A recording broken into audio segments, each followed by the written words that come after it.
Yo, yo, yo, what it do? Welcome to another episode of Talkin Game. I'm your host, Tony Lewis, LT, Anthony, Yellow Tape King, Jizz King. Depending on what I was on, let me know.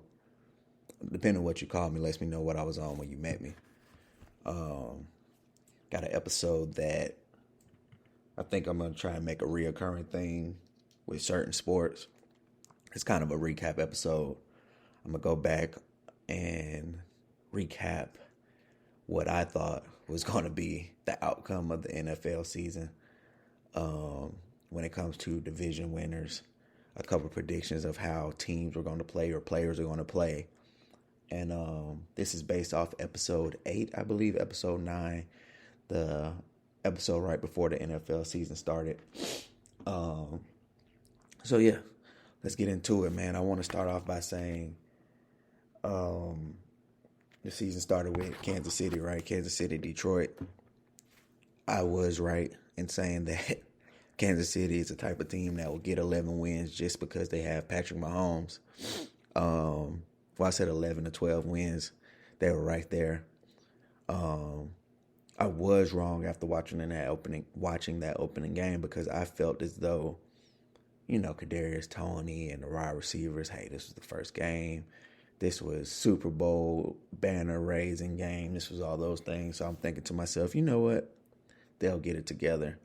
They never really got it together, which became a reoccurring theme. Second most drops in the NFL. I think they were at 33 going into the playoff game yesterday. Jason Kelce wasn't looking... Did I say Jason? Travis Kelce. I don't know, man. It seems like he's just not the same guy. He's been dropping a lot of catches, I think. But I do believe drops get into your head, after a couple, right? You start thinking about it every time the ball goes your way instead of just playing freely.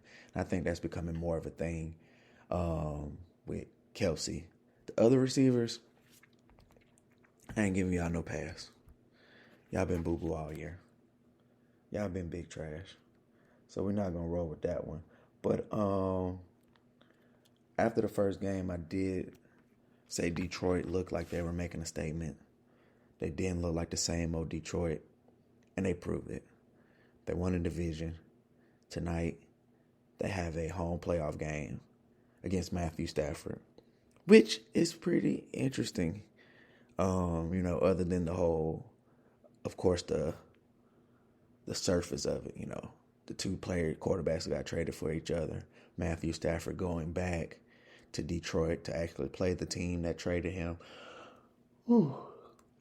Same thing for Jared Goff to see the team that felt like they couldn't win a Super Bowl with him actually get the Super Bowl without him. I think he's going to want to stick it to those guys. So that's really, to me, the most interesting game tonight, by the way. But that was just me talking about the first game of the year. I want to go through and talk about these divisions and tell you what I picked against what really happened. All right? So we were talking about Detroit. So just like that episode, we're going to start in the NFC North. I picked Detroit to win it.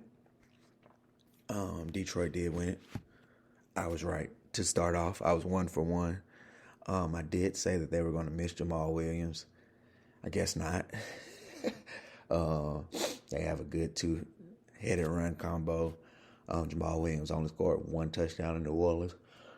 Whew, excuse me, guys. 1 touchdown in New Orleans, and that just happened to be literally the last play of the season when everybody thought they were going to kneel down. I was on the fence about the Packers, if you go back and listen. But I always had that little thought in the back of my mind that what if the Packers just got this quarterback shit figured out? And what if Jordan Love is about to go on another 15-year run of Pro Bowls, All Pros, couple MVPs, and maybe a Super Bowl, and he's off to a good start. Playoffs first year as a starter. I remember texting my cousin, texting Marcus, coach. Hey, man, The Packers got this shit figured out with the quarterbacks, just like the Steelers got this shit figured out with the coaches. And he just texted me, it's crazy. Because to think about how spoiled the Packers are to go Brett Favre directly to Aaron Rodgers. So you go Hall of Fame, to Jordan Love, who, like I said, is off to a great start to his career, leading the Packers to the playoffs after his first year as a starter. Essentially the same team Aaron Rodgers had, right? Essentially the same team Aaron Rodgers had. And same situation happened this year. Came down to the last game of the year. And you know what? Jordan Love went and got that last game where Aaron Rodgers couldn't last year. So shout out to the Packers with that. I figured the Vikings couldn't do the same thing. Because, like I said, last year they won so many one-score games. They was in like 11 one-score games, and the ball just bounced their way. Well, the ball didn't bounce their way this year. Kirk Cousins got hurt. Justin Jefferson got hurt. I do believe that did help with people like Addison for next year. I do think that they will be able to take advantage of not playing a first-place schedule next year. So looking forward, the Vikings will be fine. I would probably re-sign Kirk Cousins if he shows he's healthy, and just see what we got. But I just knew that the Vikings, it is hard to win divisions back to back in the NFL. Check the NFC East, because they've created that parity. And winning a bunch of one-score games when you were probably playing the second in division schedule or third in the division schedule is different than winning 10, 11 one-score games against first-place teams. And I think the Vikings really got a chance to recognize that this year. The Bears, I thought the Bears would be better. I mean, I guess they were better. I mean, they didn't have the number one pick this year. Justin Fields showed flashes towards the end of the season. So that's going to be interesting to see what they do. I thought Chase Claypool would be a bigger addition, but shit, he didn't even make it through the season with them. He's traded to Miami, and boom, Miami barely even played him, even with Jalen Waddle getting hurt. So Chase Claypool better figure it out because it seems like he's going to be out of the league. But, yeah, man, shout out to Detroit. Amon St. Brown is a guy, all-pro receiver. Jared Goff showed, like I said, take out his Jeff Fisher year. He's always been productive. He's actually led a team to the Super Bowl. I think people got way too low on him because he didn't win a Super Bowl, but a lot of quarterbacks don't. I'm a Lamar Jackson fan. He's about to win his second MVP. Doesn't have a Super Bowl. It's hard to do, guys. So I think his stock got way too low, and they didn't realize how good of a player he was. But I see you, Jared. I see what you are, man. You're a solid guy. You're consistent. How can I put it? You're a better Jimmy Garoppolo. There we go. Jared Goff is a better Jimmy Garoppolo. Consistently winning, and he could take your team to the playoffs. And that's what we're going to see tonight. First playoff game in Detroit in 30 years. Shout out to the Lions. I know that place is going to be rocking. Next, I want to talk NFC South. Look, man, I picked the Panthers. I told y'all why I picked the Panthers. It wasn't no sports analysis. I'm a fan, okay? I'm not picking against my guys. I also said I felt like Bryce Young would have had to be the rookie of the year to win the division. Well, two things were true. I mean, that was true as well. But guess what? He's not going to be rookie of the year. And the Panthers didn't win the division. But I was okay being wrong with that. I thought the Saints would be the team to win it. It came down to the last week. But Derek Carr, man, he looked like he's lost something. The Saints defense was great. All pro players on defense. Alvin Kamara never really got into the swing of things after his suspension. Michael Thomas okay, but he's never going to be the same guy, clearly. I don't know what's up with the Saints because they have the pieces, but they just couldn't put it together this year. I think maybe they should think about getting a younger quarterback and not think about Derek Carr being the stopgap guy, because I don't see him getting better after this year. I really don't. And then you got the Bucks, the team that actually won it, the Buccaneers, which is very cool and interesting because I thought they were going to be terrible. I thought Baker Mayfield wasn't going to be able to lead the team to more than 5 wins. I thought Todd Bowles might have been one of the first coaches fired. He may have earned himself an extension by winning the division, getting a home playoff game, and they can beat the Eagles, and I wouldn't bat an eye. So then you end up in the divisional playoffs. Anything can happen. That's the beauty of the NFL playoffs is, shoot, this ain't a series like the NBA or hockey or baseball. You just got to be better than the other team one time. And he has his team in a position to be better than the other team one time, at least Monday. And then we'll see where they go from there. So shout out to Todd Bowles. Hey, man, you holding it down there. Keep doing your thing, man. Keep doing your thing. Pay Mike Evans, though. God almighty. Pay the man. Going forward, I'm going to go to the NFC East.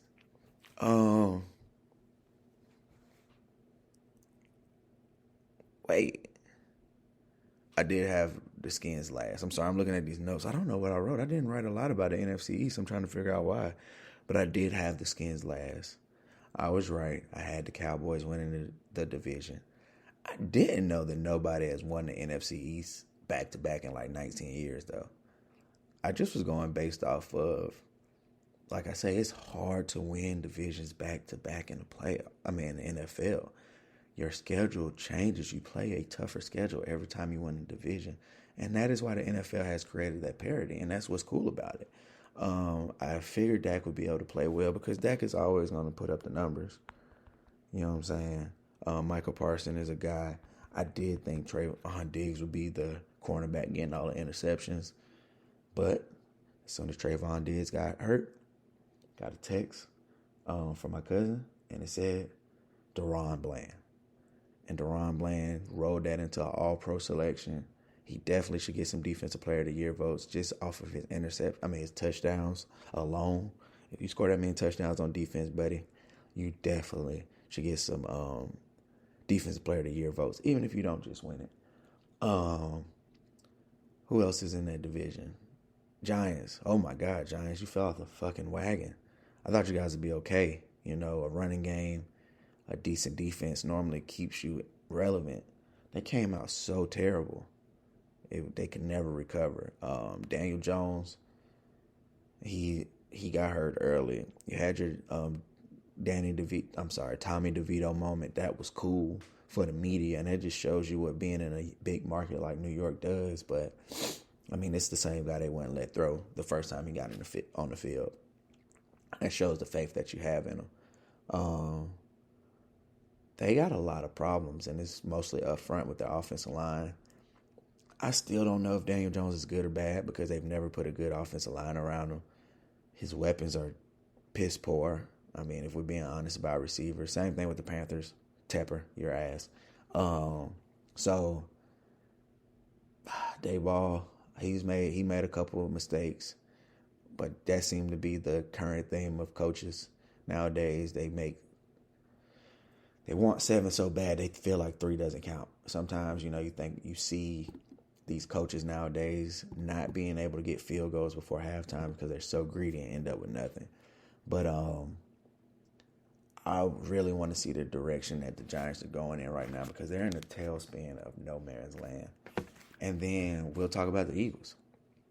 Started off 10-1. But even when they were 10-1, I've never seen a more unhappy 10-win team in my life. They were so unhappy to be 10-1, and you can see why. Because they finished the season, losing 5 out of 6 to go 5 out of 6 to finish the season 11-6 and a wild card after running away and possibly being a number 1 seed in the playoffs. And now you have to go through the road to get to the Super Bowl. Wow. You talk about the bottom falling out. I feel like the Eagles got a little too tight. I feel like the pressure of them being expected to go back to the Super Bowl really started getting to him, especially when you get off to a hot start, right? You win 10 of the first 11. You really start being like, oh, yeah, we're going back.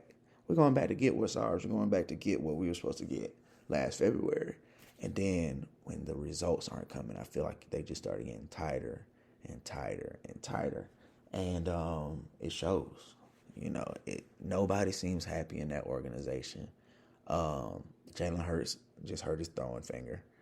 Of course, he's going to play. He hasn't thrown since Sunday, so that's going to be interesting to see what he does Monday, practice-wise and reps and chemistry with his receivers. Excuse me, guys. So, damn Eagles. But I did have Dallas winning the division, so shout out to me for getting that right. Now we'll take it out west. Out west, I thought the Rams would be real bad. Funny me, NFC West, that is. Nope. Stafford came back and showed you why he's a Hall of Famer. Kyron Williams came out, showed you, and became an all-pro running back.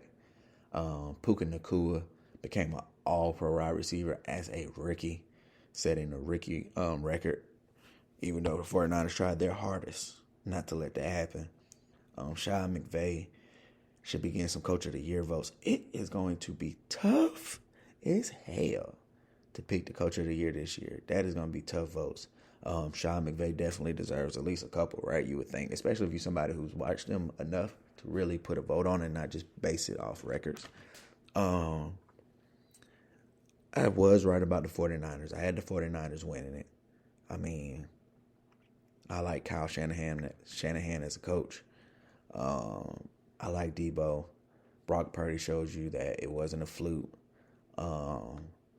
Christian McCaffrey probably, if it wasn't a quarterback award, it's probably Christian McCaffrey, honestly, as the MVP. Debo, you know what Debo represents. George Kittle, all-pro. Trent Williams, the best tackle in the league. You know what their defense is with Greenlaw, Warner, Bosa, Ward. Just stack. John Lynch. I can't think of a better GM when it comes to putting teams together than John Lynch in the NFL. And it worked out. I had Seattle being a fringe wild card team, which they were. They was in it to the last week, went 9-8. I do want to see where they end up now that they fired Pete Carroll. Coaching change can be interesting. It could be a thing. It normally helps to hurt. And teams normally don't stay the same. They better hope they get Dan Quinn, though, right? That's the guy they really wanted. And if they don't end up with him, then that firing really is going to look bad, I don't see them getting another big dog, Harbaugh or somebody like that, or Belichick or anything like that. So Dan Quinn, to me, is probably the next best option. He has his Seattle ties, Legion of Boom guy. Let's see what happens, man. Let's go. So I was right about 1, 2, 3. Well, I was right about 3 of the 4 divisions. The South, I would have been wrong anyway because I would have picked the Saints. But that's not bad. 75%. I'll roll with that. All right. So, the AFC. The AFC, I think, is where I started fucking it up. Not all the way, but you'll hear it here. So we'll start with the AFC North. I did pick Baltimore. I tell everybody who would listen or anybody I talk to about sports and NFL, a healthy Lamar Jackson wins the AFC North. And I know it's crazy because I was talking about how hard it is to win divisions back-to-back and all those things in the NFL. But the last 2 years before this, the Baltimore Ravens were in first place until Lamar Jackson got hurt. I don't care about Joe Burrow and how nice he looks. Joe Shiesty, he's fun to watch. I don't care about the terrible towels in Pittsburgh. That's cool. I don't care about the Browns resurging to relevancy and actually being a strong playoff team or a relevant team the last couple of years. A healthy Lamar Jackson is always first place in the AFC North or wins it. I mean, that's just what it is. I did pick 3 teams out of the division, which happened. I was sure, I just was wrong about one. I did have the Bengals as the other team being a wild card. They got to figure out the line situation. I mean, I know they paid good money to help their line this year, but it was doomed from the start, right? Joe Burrow got hurt in training camp, and he never got healthy. And then when he did get healthy, he went on like a good 3-4 game roll. Boom, he's hurt again. Jamar Chase gets hurt. So the Bengals probably would have been there. They showed what they were. I mean, Browning won games for them. I believe they finished the season 8 or 9, 9-8. So it wasn't just an abysmal season, but it did show what injuries. It does show what injuries can do to an NFL team. And I'm looking at my notes from the podcast before the season, and it says it. They have to keep Joe Burrow upright, and they did. I had the Browns in the playoffs. So I had the Browns, the Bengals, and the Ravens. I didn't have the Steelers. But I did. It's kind of like with the Jordan Love thing. I did have that thought in the back of my mind. You can never count the Steelers out. As long as Mike Tomlin's the coach, they're going to have a winning record, which, depending on how everything shakes out, they may end up in the playoffs. And look who snuck in the playoffs through the back door. The Pittsburgh Steelers. Mike Tomlin, I know Belichick just left the Patriots, the greatest coach, all that stuff. But Mike Tomlin can't be that far behind. He just can't. I couldn't imagine Mike Tomlin with Tom Brady. Or Mike Tomlin with a season with Tom Brady and Randy Moss. I really would, we could play What If all day, one of my favorite Marvel shows. But I think that's the only separator, if you ask me. Shout out to Coach T, which I think they'll beat Buffalo in the playoffs Monday. So we went north, go opposite, we go south. I didn't have a lot of notes on the AFC South. I thought it was going to be a pretty simple division. I did pick the Jaguars, which I was wrong. Houston ended up winning. Shout out to C.J. Stroud, who, if he didn't miss 2 games for the concussion, he'd probably be in the MVP race. Since it's a quarterback award, it probably end up being Lamar or C.J. Stroud if C.J. didn't miss those 2 games, because he has the best touchdown to interception ratio. He leads the league in passing yards per game. So if he would have played a full season like Tua, you multiply that out, he probably would have ended up being the yards leader as a rookie. C.J. Stroud showed that probably Carolina should have picked him, but that's tough to say. Carolina don't got no weapons, no offensive line. I did expect better play out of Trevor Lawrence. Trevor Lawrence is becoming a middle-of-the-road guy. He's becoming a Jared Goff, a Jimmy G. I wouldn't even say Jimmy G, because Jimmy G is not a middle-of-the-road guy. Who's some middle-of-the-road quarterbacks? He is becoming that tier, though. Wherever you put in that tier of middle guys, it's like, okay, he's good. He'll win you some games, but everything got to be good around him if y'all think about winning the Super Bowl. Tennessee, I knew they were in influx, with that quarterback situation. I just like Mike Vrabel as a coach, so I knew they would compete. The Colts, shout out to the Colts, though. They totally surprised me. I didn't think they would be that good. I wonder how good they would have been with Anthony Richardson, somebody who can make plays when Gardner Minshew just couldn't make certain plays that I know Anthony Richardson could, down the stretch, especially in that final game, that winning you get in game with the Colts and the Texans. But Anthony Richardson back next year. Maybe they figure out things with Jonathan Taylor, because he showed his value, especially down the stretch. And let's see what the Colts become. But I was wrong with the AFC South. I picked the Jags. Houston did win. So now I'm going to take you to the AFC East. Wrong again. Damn wrong. And I don't want to do this, but the Dolphins about to get put in that box. And we all know that box, which is crazy because I can't have the 2 best teams, I guess, for right now in the division in the same box. But the Dolphins about to go in there. I don't want to hear about them no more box. Okay. Um, they squandered the division. They lost the division in week 18 at home against Buffalo on a Sunday night game. It was right there for the taking. Josh Allen throwing the ball to everybody other than the Buffalo Bills in the first half. And you still lose with all that on the line. And then you proceed to go to Kansas City where it's freezing and get your butt whooped. Just like you went to Buffalo last year where it was freezing and get your butt whooped. Just like a few years ago when you go to Pittsburgh in the playoffs for a wild card when it's freezing and get your butt whooped. I say that to say this, Miami.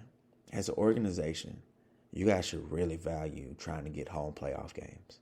Because going outside of South Florida where it is cold does not work for you guys. It just doesn't. It doesn't even look natural. It doesn't look like you guys want to play. It doesn't look like you guys want to tackle. You just tell that you guys aren't used to playing in it.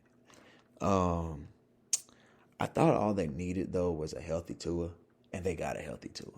And even with a healthy Tua, all they ended up with was a wild card and a first-round exit. Their defense did start falling apart towards the end of the year, so I will say that. You know, you got Bradley Chubb getting hurt. You got Xavier Howard getting hurt. Jalen Phillips getting hurt, which is big. Those two guys have the most pressures in the NFL, and they're on the same team. They're 1 and 2 when it comes to quarterback pressures. So that definitely changes the dynamic of your team. Who they had out there? I feel like Nick Bolton was out there playing. I'm like, oh my God, he looked huge. He looked like he got off the couch, man. I don't know what they have pick-wise or money-wise, but they definitely need to shore up the linebacker situation and maybe the safety situation. And we can revisit this. But as of right now, Miami, all the glitz and glamour, all the flash, all the trick plays, all the highlights, go win some games in the playoffs and then come holler at me. I had the Bills and the Jets fighting for second. Of course, you know, we were thinking Aaron Rodgers was going to play. I did feel like the Bills were going to take somewhat of a step back, which they did record-wise, but when you have teams like the Dolphins collapsing, there you go. You know, the Dolphins opened the door and gave it to the Bills to win it. Shout out to Josh Allen. I'm still not a huge Josh Allen fan because I hate the way that he plays. But they winning games. Stephon Diggs is a dog. He cries a little bit too much for me, but hey, man, I'll chalk it up to him wanting to win. The Patriots, I figured the Patriots would be the caboose, and that's exactly what they were. They weren't doing anything at the end of the year but trying to play spoiler to all the teams that they could. Like I said, I thought the Jets would be better just based off Aaron Rodgers and what they went 7-10 with Mike White and Zach Wilson.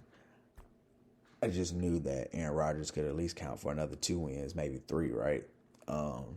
That never got to happen because Aaron Rodgers got hurt on the 3rd play of the season.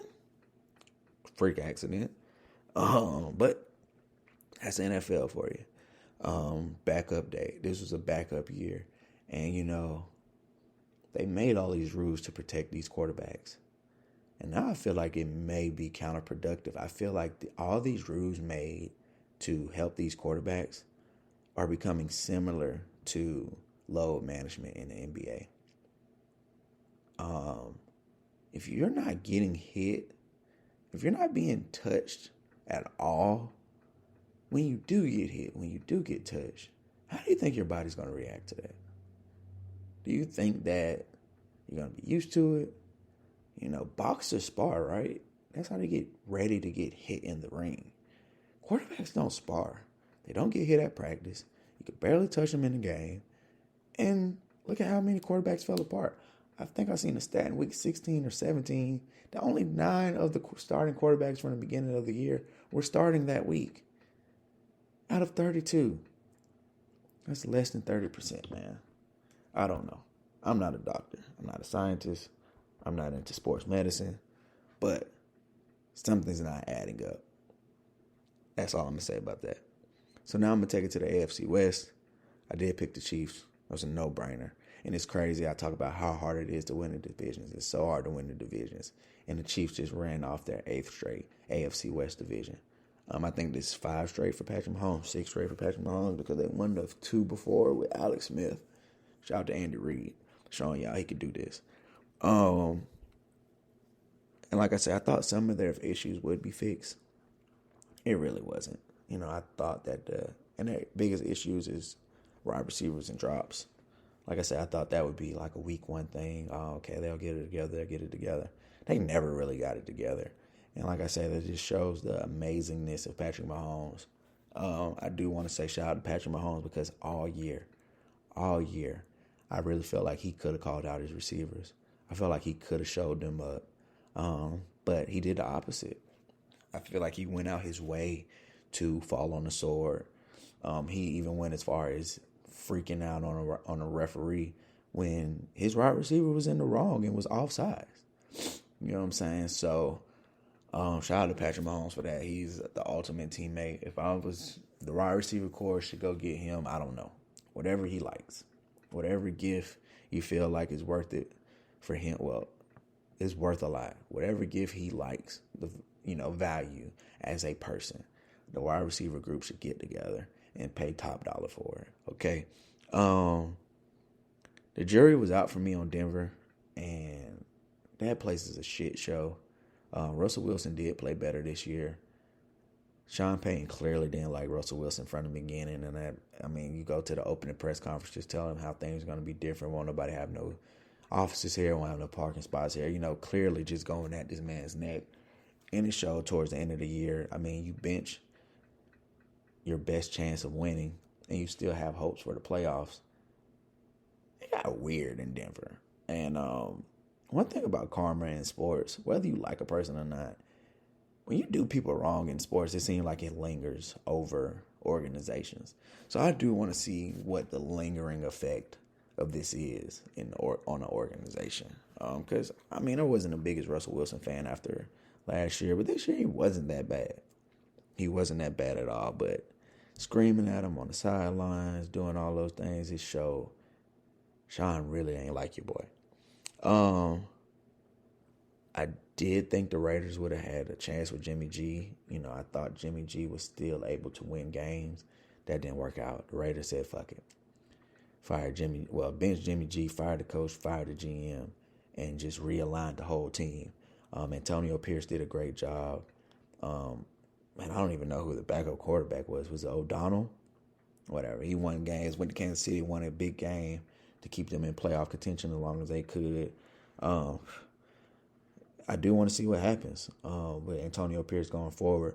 Hopefully the Raiders don't do like the Panthers did, let go of a good coach that's already in your building, looking to see if the grass is green on the other side. Their top free agent leaving, Max Crosby, has already said that if you don't re-sign Antonio Pierce, he's not re-signing. So that's some leverage right there. But Antonio Pierce said he's weighing all of his options as well, as he should. I'm sure he's getting calls that he probably wouldn't have gotten if he would have stayed the linebacker coach. So, hey, man, you do your thing. That's part of negotiating, right? And who's the other team in the West? Oh, the Chargers. I didn't even do notes on the Chargers because I just knew the Chargers were going to be the Chargers. They have been the same organization since Phillip Rivers. If the Chargers would have went 15-1, they would have lost in the divisional. Okay? That's just what kind of team the Los Angeles Chargers are. Justin Herbert's good. Their coach was terrible, so it's good to see him get fired. Let's see if they got Harbaugh or Belichick. Then maybe next year when we do this, I might consider talking about the Chargers. Khalil Mack still showed that he could be elite. Bosa is all right. They have so much talent. It's ridiculous on both sides of the ball. You go Murray at linebacker. You got Derwin James at safety. You go on the flip side. You got Keenan Allen. You got Austin Eckler. You got Justin Herbert who can spin that thing. But some teams are just some teams. They're destined to disappoint you. And the Chargers are one of those teams, man. So for the AFC, I wasn't as good. I was 2 out of 4. So I got 5 out of the 8 divisions right. I'm over 50%. I can live for that. And my Super Bowl picks were the 49ers and the Ravens. I'm going to have to circle back around. I guess I have to do a third part of that to see if my Super Bowl picks were correct. That's what I showed. That's what I got. So far, 49ers are the number one seed in the North. The NFC. The Ravens are the number one seed in the AFC. And I'm not saying this because I picked them. The Ravens, maybe because they still have some demons to exercise. As much as I love Lamar Jackson, he has to get it done in the playoffs. But in the 49ers case, I really don't see a team going to San Francisco beating them. They already spanked the teams that they needed to spank.